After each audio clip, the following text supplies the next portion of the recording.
Shri Venkateswara gold తాకట్టులో ఉన్న మీ బంగారాన్ని విడిపించి కొనబడును.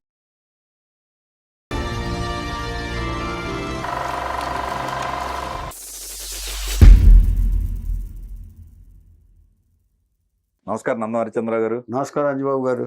ఈ రోజు మన ఫ్లాష్ బ్యాక్ లో పాత్రికేయుడు, రచయిత, దర్శకుడు, నటుడు గురించి మాట్లాడుకుందాం. అంటే ఉన్నారు వాళ్ళు మన ఇండస్ట్రీలో ఈ 4 పోషించిన వాళ్ళు ఉన్నారు. బట్ కాకపోతే ఈయన గురించి నేను రివీల్ చేస్తా, సస్పెన్స్ ఏం అవసరం లేదు. రావికొండరావు గారు. రావికొండరావు మరి నిర్వాహకుడు, ఏమండి, పబ్లిషరు, ఎడిటరు, ఒక విజయ చిత్ర ఎడిటరు, ఇవన్నీ ఈ 2 చెప్పలా మీరు. నాకు వదిలేశారు. పాత్రికేయుడు వేరు, పత్రికలు నడపడం వేరు. పత్రిక మొత్తం వీడికి అప్పచెప్పారు. తర్వాత సినిమాల ప్రొడక్షన్ బాధ్యత కూడా రావికొండరావు గారే అప్పచెప్పారు. భైరవ దీపం, శ్రీకృష్ణార్జున విజయం, వీటన్నిటికీ అన్ని శాఖలకి ఈయన నిర్వాహకుడిగా, సూపర్వైజర్ గా ఉండేవాడు. ఆయన ఈ చిత్రాల నిర్మాణంలో అన్ని సలహాదారుడుగా రావికొండరావు గారు. రీసెంట్ గా మీరు ఇంటికి కూడా వెళ్ళినట్టున్నారు. ఇంటికి కూడా వెళ్ళానండి. ఎందుకంటే లైబ్రరీ దొరుకుతుందని చూశాను, దొరకలేదు.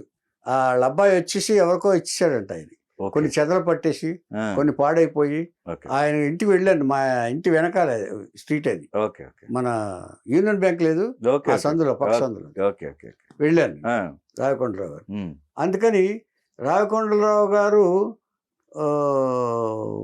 ఒరిజినల్గా ఇవన్నీ చెప్పేసుకున్నా అంటే బహుముఖ ప్రజ్ఞాశాలి అంటే నమ్మండి. తర్వాత ఆయన చందాలు వసూలు చేసండి, సంస్థల చందాలు పెడతారు కదా, చందాలు వసూలు చేసి ఒక పత్రికను నడిపాడు. ఏది చిన్న వయసులోనే, చిన్నతనం నుంచి ఈయన ఇప్పుడు స్కూల్లోనూ మ్యాగజైన్స్ తయారు చేస్తారు చూడండి, స్కూల్ మ్యాగజైన్స్ రాస్తారు చూడండి, అలాగా ఈయన చిన్న కథలు రాసి అక్కడక్కడ లోకల్ పత్రికలు పంపించేవాడు ఆయన. ఏది చదువుకున్నాడు అప్పుడే. ఈయన ఎక్కడ పుట్టాడంటే ఫస్ట్ అక్కడి నుంచి వద్దాం మనం. ఏమండి, వీళ్ళ పూర్వీకులది శ్రీకాకుళం అండి, శ్రీకాకుళం ప్రాంతం వాళ్ళది, ఈ ఫాదర్ గారిది. వీళ్ళ ఫాదర్ గారు ఒక రావి చిదంబరం గారు అని, ఆ దంపతులకి ఈ 1932లో సామర్లకోటలో పుట్టాడు. ఈయన సామర్లకోటలో పుట్టడం శ్రీకాకుళం అని చెప్పారు కానీ మేము అనుకోవచ్చు.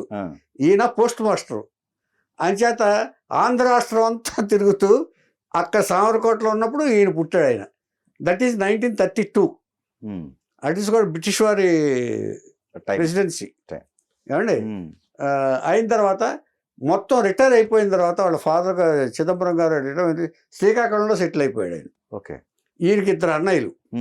వీళ్ళ అన్నయ్యలు మొత్తం బాగా నాటకాలు ఆడుతూ ఉంటారు. వీళ్ళు నాటకాలు అంటే ఇంట్రెస్ట్, చదువు కానీ ఇది కానీ ఈయన లాంటి ఎక్స్ట్రా కరిక్యులర్ కాదు, ఓన్లీ నాటకమే. ఆ తర్వాత ఈ తండ్రికి అసలు ఇష్టం లేదు. నాటకాలు ఏంటిరా బాబు, ఇది మన ఇదేంటి, మన కుటుంబం ఏంటి, నేను చేసిన పోస్ట్ ఏమిటి, అందరూ వేళాకోళాలు చేస్తారా మీరు నాటకాలు వాళ్ళు అని చెప్పేసి ఆయనకి నచ్చేది కాదు. ఆయన కొంచెం ఇదిగా ఉండేవాడు. ఆయన ఏదైనా వస్తే తిట్టి తీసుకొచ్చేవాడు, ఎక్కడికైనా వెళ్తే, రిహార్సల్కి వెళ్తే మొత్తం వీళ్ళందరూ వాళ్ళ అన్నయ్యల్ని. ఇలా ఉంటుండగా ఈయన ఏం చేసేవాడంటే, ఈయన వ్యాపకంలో ఈయన ఉండేవాడు. రచనా వ్యాసంగం ఈయనకి చిన్నప్పటి నుంచి ఉంది, అది మనం గుర్తుపెట్టుకోవాలి. ఇప్పుడు రచనా వ్యాసంగం అన్నీ రాసేవాడు ఆయన. ఏమండి, ఇది అయిన తర్వాత కథలు రాసేవాడు, రివ్యూలు రాసేవాడు సినిమాలకి. పెరుగుతున్న కొద్దీ SSLC వరకు చదివాడు అక్కడ. పెరుగుతున్న కొద్దీ రివ్యూలు రాసేవాడు, సినిమా రివ్యూలు రాసేవాడు. అందుకే ఆయన ఈ రాసిన తర్వాతే, ఆ తర్వాత కాలంలో మెడ్రాస్ వెళ్ళిన తర్వాత నాగిరెడ్డి గారి దగ్గరికి వెళ్ళాడు. ఏమండి, ఇది అయిన తర్వాత ఒకసారి ఈయన్ని నున్నగా ఉంటాడు కదా రావికొండరావు గారు, వాళ్ళ అన్నయ్య గారు ఆడవేషం వేయించారు. ఆడవేషం వేయించి ఇది తండ్రికి తెలిసింది. ఇంటి దగ్గర వెళ్ళి ఫాట్ పంట వెళ్ళి ఆ స్టేజ్ మీద కొట్టి తీసుకొచ్చాడు రావికొండరావు గారు. వాళ్ళందరూ పారిపోయారు మొత్తం. అంటే కళాతృష్ణ ఎలా ఉంటుందంటే, వాళ్ళని తండ్రి వద్దంటున్నా, తండ్రి కాదన్నా కూడా వాళ్ళు నాటకాలు వేయటం మాత్రం మానలేదండి. తర్వాత వాళ్ళు ఈయనకంటే ముందే మెడ్రాస్ వెళ్ళిపోయారు. ఏది సినిమాల్లో వేయటానికి, వేషాలు వేయటానికి మద్రాసు వెళ్ళి అక్కడ సెటిల్ అయిపోయారు ఆయన. ఈయన ఇక్కడే ఉన్నాడు ఇక్కడ అప్పుడు. ఏమండి, ఈయన కూడా ఏం చేయాలి, 1948లో అప్పుడు ఒకసారి మెడ్రాస్ అన్నలు ఉన్నారు కదా, ఈయన కూడా ఇంట్రెస్ట్ కదా అని చెప్పేసి వెళ్ళాడండి. ఇలా రాస్తూనే చెప్పానుగా మీకు, సంవత్సర చందాల మీద ఈయన ఒక పత్రిక కూడా నడిపాడు. ఉమ్, ఉమ్. అంటే సంవత్సర చందాలు ఇస్తే అదే పెట్టుబడి ఈయనకి. ఈయన రాసుకుని ప్రైవేట్గా ప్రింట్ చేయిస్తాడనమాట. బయట ఎవరు ప్రింటర్స్ ఉంటారు కదండి, మిషన్ ఉన్నోళ్ళు, అక్కడ ప్రింట్ చేయిస్తారు. ఆ హైర్ తీసుకుని చేయటం అనేది ఇక్కడ కూడా మనం చూస్తూ ఉంటాం. ఇదివరకు అలా చేశాడు ఈయన. ఓకే. ఏమండి అదే ప్రెస్ పెట్టే ఇది లేనప్పుడు ఇలా చేస్తూ ఉంటారు అనమాట, హైర్ తీసుకుని. ఓకే. ఏమండి అలాగే చాలా జరుగుతూ ఉంటాయి. చాలామంది పత్రికలు అలాగే నడిపారు కూడా. ఈయన మెడ్రాస్ వెళ్ళాడు. ఆయన ట్రై చేద్దామని వెళ్తే ఆంధ్రపత్రికలో బాపు గారును కార్టూనిస్టును ఈయన ముల్లపూడి రమణ గారు ఇద్దరు పనిచేస్తున్నారు అక్కడ. వాళ్ళని కలిశారు. ఈయన రచయిత అని తెలుసుకున్న తర్వాత ఈయన ఎక్కడో ఉండకుండా ఎందుకు మా ఇంట్లో ఉండండి అని చెప్పేసి ఈయన తీసుకెళ్ళారు అక్కడ. ఎవరికి వాళ్ళ ఇంట్లో పెట్టుకున్నారు. మీరు ప్రయత్నాలు చేసుకోవచ్చని, ఇక్కడ ప్రయత్నాలు చేసుకోవచ్చని. కానీ ఇక్కడ కొన్నాళ్ళు చూసిన తర్వాత ఇక్కడ మన దేశం అనే సినిమా ఇది లేదండి, మన ఎన్టీఆర్ హీరోగా స్టార్ట్ అయిన మొదటి చిత్రం, ఆ షూటింగ్ కూడా తీసుకెళ్లారు అన్నయ్య వీళ్ళు. అక్కడ తీసుకెళ్ళడానికి 1948లో వెళ్ళాడు కదా. 1949లోనేమో ఎన్టీఆర్ గారు హీరోగా అయినారు. కొంతకాలం ట్రై చేశారు అక్కడ ఈయన ఇచ్చేద్దామని. మళ్ళీ వచ్చేసాడు. కొంతకాలం తర్వాత మళ్ళీ వచ్చేసాడు. వచ్చిన తర్వాత ఇక్కడ ఆనందవాణి అనే పత్రికలో ఎడిటర్, సబ్ ఎడిటర్ కావాలని ఏదో పోస్ట్ పడింది. దానికి అప్లై చేశాడు. అప్లై చేస్తే ఈయనకి ఇంటర్వ్యూ కోసం వచ్చింది. వచ్చేస్తే మళ్ళీ వెళ్ళాడు. ఆయన ఉన్నారు కదా వీళ్ళు బాపు రమణ గారు, వాళ్ళ దగ్గరే ఉంచుకుంటూ ఆనందవాణి పత్రికలో పనిచేస్తున్నాడు. 100 రూపాయలు జీతం. కానీ ఆయనకి జీతాలు ఇచ్చేవాడు కదా, పని చేయించుకునేవాడు మొత్తం.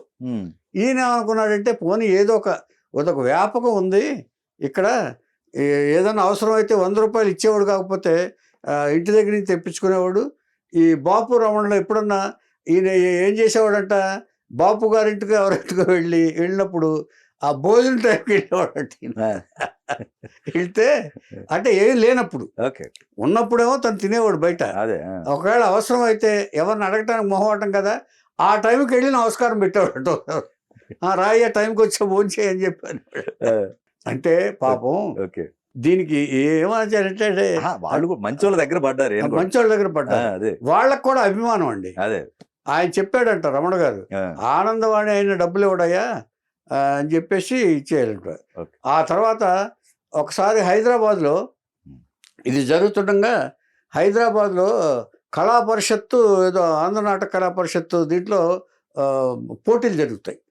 పోటీలు జరిగినప్పుడు ఏం చేశారంటే, శ్రీకాకుళమే గారు రమణమూర్తి గారిది, జేవి సోమయాజు గారిది శ్రీకాకుళమే వాళ్ళది. వాళ్ళతో పాటు కాళరాత్రి అనే నాటకం వేశాడు.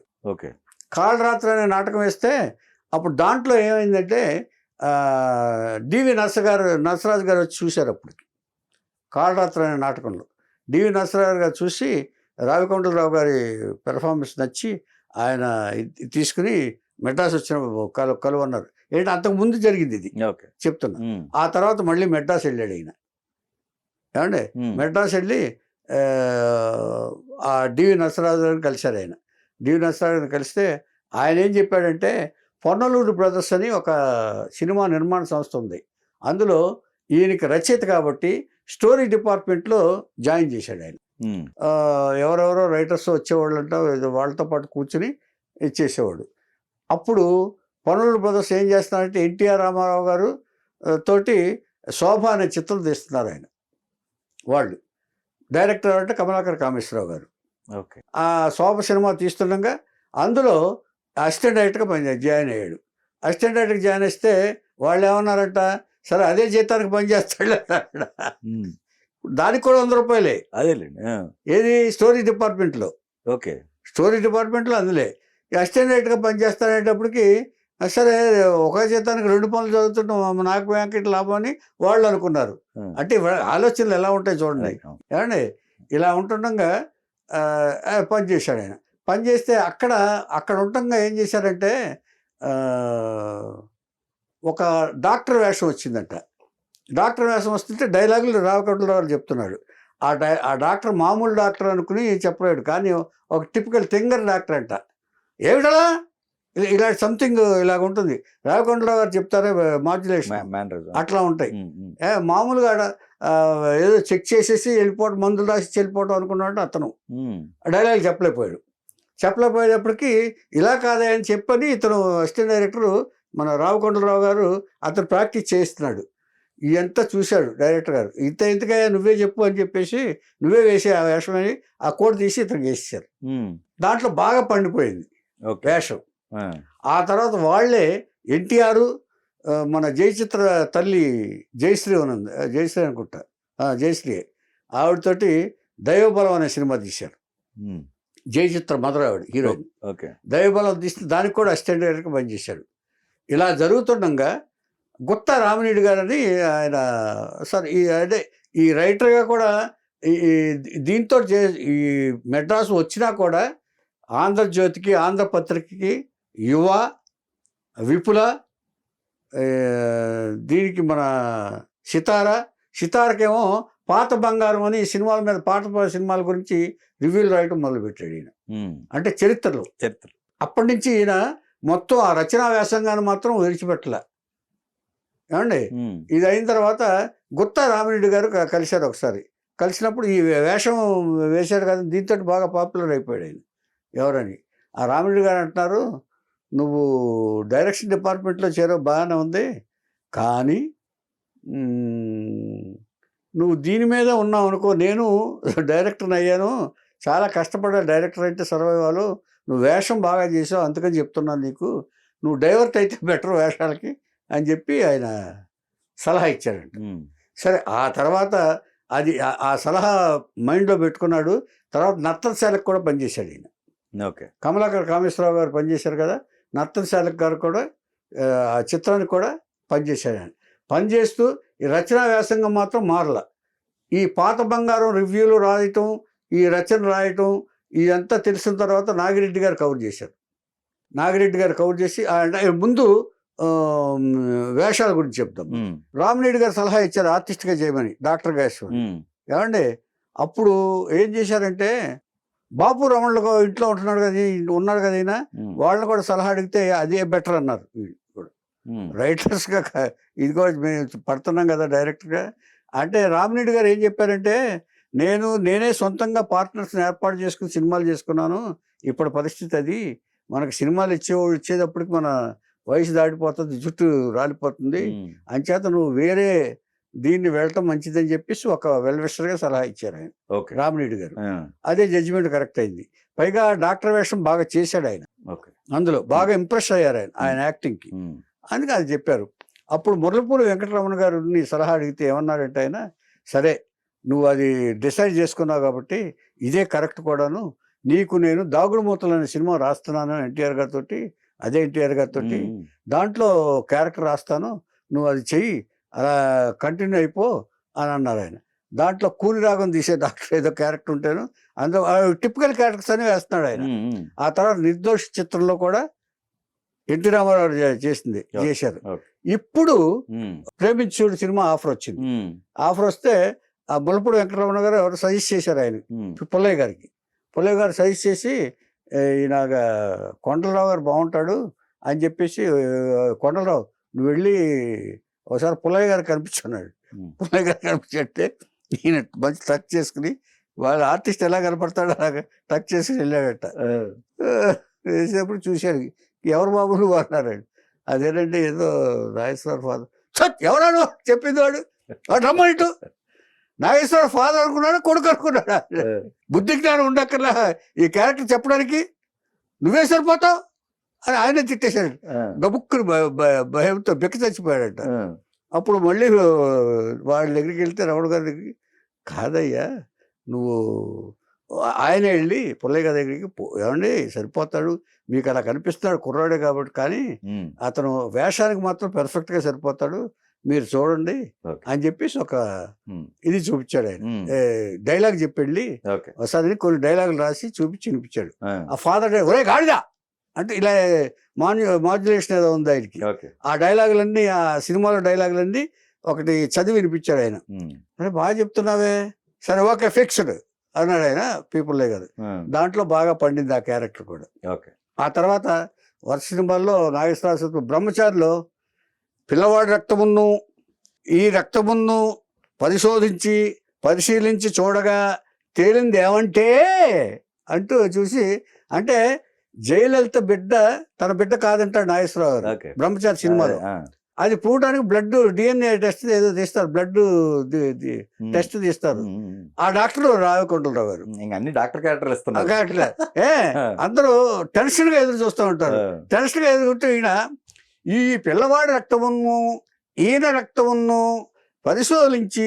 పరిశీలించి చూడగా గ్యాప్ తేలింది ఏమంటే రియాక్షన్స్ వాళ్ళందరూ ఏమంటే ఒక్కటే అంటాడు ఆయన.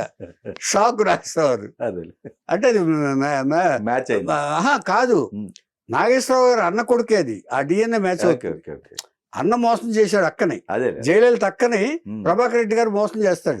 అది సీక్వెన్స్. అంటే బ్లడ్ ఓకే అయిపోయింది.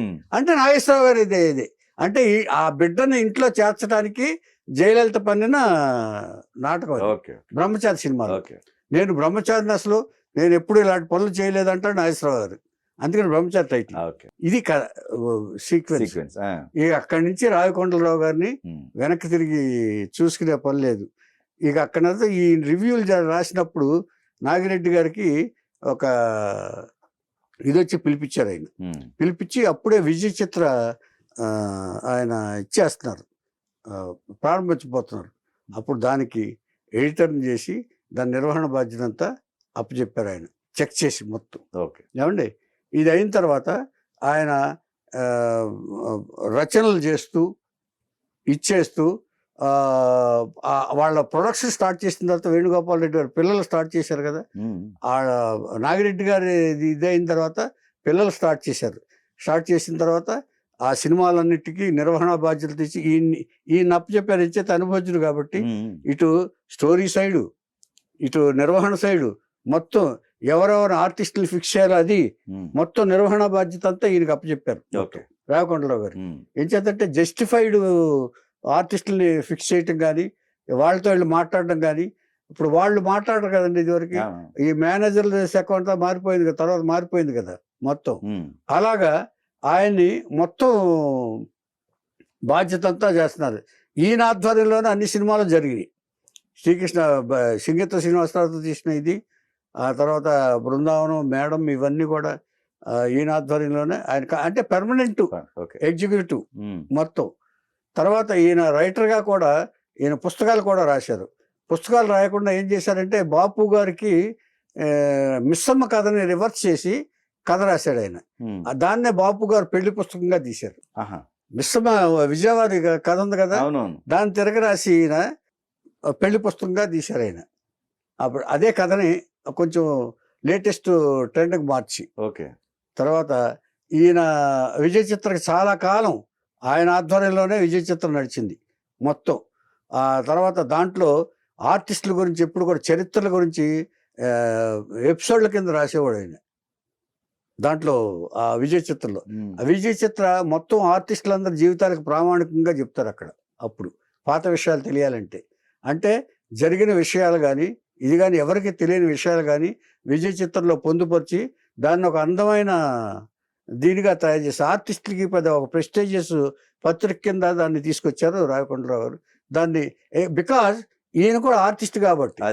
ఇక రాధాకుమార్ గారి విషయానికి వస్తే ఈయనకి రావికొండలరావు గారికి ఆవిడకి ఎలా కనెక్షన్ ఏర్పడింది అంటే, రాధాకుమార్ గారికి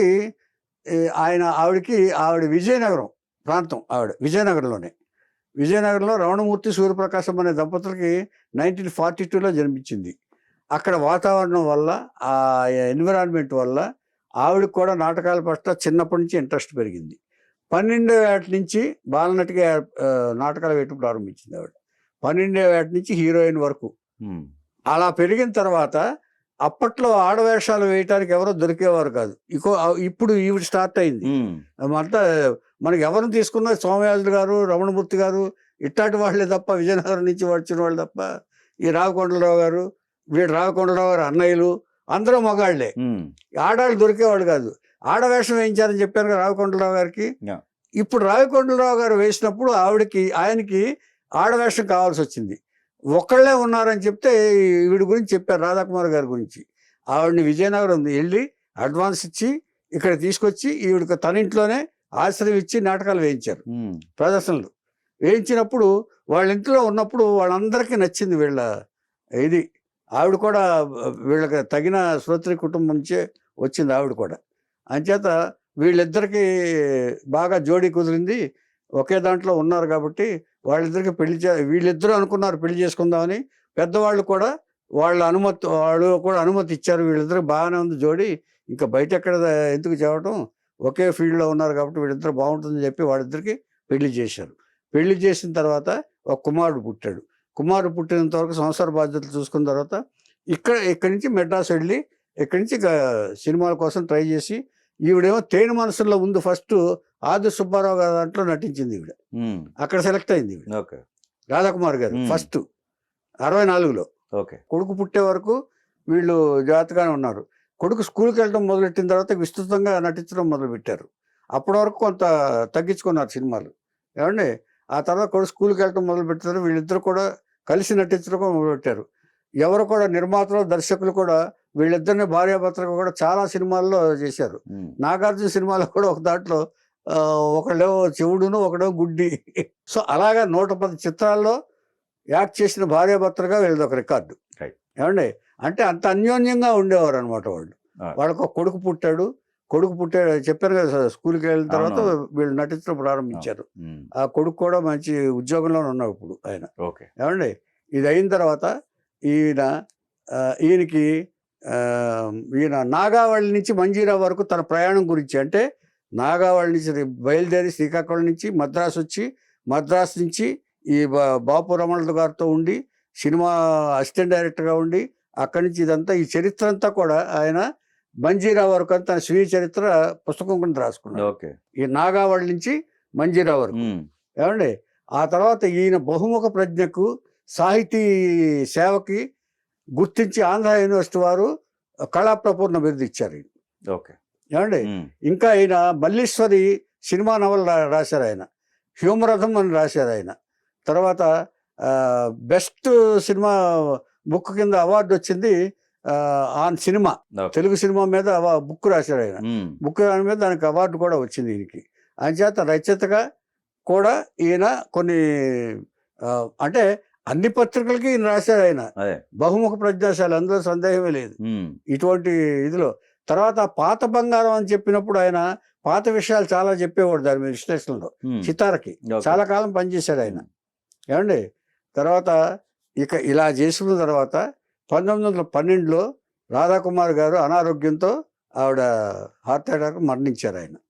అది అయిన తర్వాత 2020లో కోవిడ్ వచ్చిన తర్వాత ఆ కోవిడ్ ఎఫెక్ట్ అయ్యి రావికొండలరావు గారు ఆయన హాస్పిటల్లో మరణించారు. 2020లో కోవిడ్, బికాజ్ ఆఫ్ కోవిడ్లో మరణించిన నటుల్లో ఈయనొకరు. అంచేత ఇలాగా రావికొండలరావు గారు ఒక ఇది కాదు అది కాదు అన్నట్టుగా కాకుండా ఆయన పరిశ్రమకు ఎంతో ఉపయోగపడి నిర్వాహకుడిగా చాలా సర్వీస్ చేశారు ఆయన. అంటే ఒక వాహిని స్టూడియోలో, వాహిని సంస్థలో నాగిరెడ్డి గారి చేత గుర్తింపబడి అన్ని బాధ్యతలు అప్పగించబడ్డ వ్యక్తిగా రావికొండలరావు గారు చాలా సర్వీస్ చేసిన దానికి ఆయన గుర్తింపు పొందారు ఆయన. అంటే నాగిరెడ్డి గారే గుర్తించారంటే, అప్పచెప్పారంటే దాన్ని బట్టి ఆయన ఎంత గొప్పవాడో అర్థం చేసుకోవచ్చు. అంతకంటే ముందు బాపు రమణ గారు ఈయనలోని ప్రతిభను గుర్తించి తమ ఇంట్లోనే పెట్టుకున్నారంటే దాన్ని బట్టి కూడా ఆయన ఇచ్చేత. అంచేత ప్రతిభావంతులందరూ వాళ్ళు ఇదో ఇచ్చి మనకు దూరం అయ్యారు. దాని గురించి మనకి ఇప్పుడు అంటే ఇప్పుడు ఉన్న రైటర్లు ప్రతిభావంతులు లేరని కాదు, కానీ అప్పట్లో ఏదో హోమ్లీగా ఉండేది మనకి. బాగా నిష్ణాతులు ఉండేవాళ్ళు బాగా. దట్టు వీళ్ళు యాక్చువల్గా వాళ్ళ బాబాయిని ట్రై చేయొచ్చు, ఎందుకంటే కాంబినేషన్లో ఉన్న వాళ్ళు లేరు, అన్ని సినిమాలు చేసిన వాళ్ళు లేరండి, అసలు లేరు. సో ఆ రికార్డు ఇప్పుడు అతనైనా ట్రై చేసి ఆ రికార్డు వాళ్ళ తల్లిదండ్రులకు ఇవ్వచ్చు గుర్తుగా. లేదండి, అతనికి ఇంట్రెస్ట్ లేదు, అతను ఉద్యోగానికి వెళ్ళిపోయాడు. నేను చెప్పేది 100 సినిమాల రికార్డు, 100 పైగా పైచిలుకు చేశారు కదా ఆయన. అవి అప్లై చేస్తేనే మనకి రికార్డు సంబంధించిన ఆయన అసలు ఆ పట్టించుకోవటం కాదు. వాళ్ళు చనిపోయిన తర్వాత 2 సంవత్సరాలు అంత్యక్రియలు అయిపోయిన తర్వాత వెళ్ళిపోయాడు. 2 సంవత్సరాలకు వాళ్ళకి ఇల్లు ఉందన్న సంగతే మర్చిపోయాడు. వీళ్ళు ఆ ఫ్లాట్ లో నేను పక్క వీధిలోనే ఉంటాను. ఏమండి వాళ్ళు ఏం చేశారంటే, రాబాబు నువ్వు ఆ ఇల్లు అలా పెట్టేసి వెళ్ళిపోయావు అని చెప్పేస్తే 2 సంవత్సరాలకు వచ్చాడు ఆయన. వాళ్ళు రావుకొండరావు గారికి 2020లో కోవిడ్ లో మరణించింది. ఆయన అంత్యక్రియలు అయిపోయిన తర్వాత వెళ్ళిపోయాడు. మళ్ళీ తను ఎక్కడికో చేస్తున్నాడంట, అదే ఉద్యోగరీత్యా వెళ్ళిపోయాడు. వెళ్ళిపోయిన తర్వాత మళ్ళీ పట్టించుకోవాలి అక్కడ. మరి ఫ్లాట్ వాళ్ళు ఊరుకోరుగా, అక్కడ మెయింటెనెన్స్ ఉంటుంది, కామన్ కరెంట్ ఉంటుంది, ఇవన్నీ ఊరుకోరు కదా. వాళ్ళు బతిమాలి పిలిస్తే 2 yearsకి వచ్చి అద్దెకి ఇచ్చాడంట ఇల్లు. ఆ ఇల్లు అలా వదిలేశాడు ఆయన. అంచేటే పిల్లలు ఎలా ఉంటారంటేనండి, వీళ్ళు తల్లిదండ్రులు ఏదో ఆ తాపత్రయపడి ఏదో సంపాదిస్తారు, అది చేస్తారు. వాళ్ళకి ఆసరా దొరికి వాళ్ళు ఏదైనా వెలాఫ్గా ఉండుంటే అసలు దీని గురించి పట్టించుకోరు. లేదనుకోండి, వాళ్ళకి ఏమీ దారి లేదనుకోండి, మళ్ళీ తల్లిదండ్రుల దగ్గరికి వస్తారు. ఇది పిల్లల మనస్తత్వాలు. అంటే తప్పని కాదు నేను అనేది. కాకపోతే ఏంటంటే తల్లిదండ్రులు ఆయన ఎంత గ్రంథాలు సేకరించాడు, ఎన్ని రచనలు చేశాడు ఆయన, ఎన్ని చేశాడు, అవన్నీ చెదలబట్టిపోయినాయి ఆయన రాకపోవటం వల్ల. అది బాధ నాకు. నేను ఇంత చెప్పేది దానికి కారణం ఏంటంటే, ఆయన గ్రంథాలు తీసుకుందామని వెళ్ళాను నేను, చూద్దామని. ఏదైనా ఒకటన్నా చాలా మందికి ఉపయోగపడేది. అది చెదల పట్టేసింది. 2 సంవత్సరాలు వీళ్ళు రాలేదుగా. తుడవాలి కదా సార్. ఇప్పుడు డైలీ తుడిస్తేనేమో దూరంగా ఉంటాయి ఇవి ఇన్సెక్ట్స్. లైబ్రరీకి డొనేట్ చేసినా ఉండేవి. అంటే కొన్ని డొనేట్ చేశారని అన్నారు, ఎవరికి ఏ లైబ్రరీకి తెలియదు. ఏమంటే మిగతా ఆయన పారేశారంట చెదలబట్టి అని నాకు నేను తెలుసుకున్న ఇది. ఇచ్చే రావికొండరావు గారి గురించి చెప్పే ముందు ఒకసారి ఆ ఇంటికి వెళ్ళాను నేను. ఒకవేళ ఆ అబ్బాయి ఉన్నాడేమో అని తెలుసుకుందాం అని చెప్పి. ఏమంటే ఇది జరిగింది.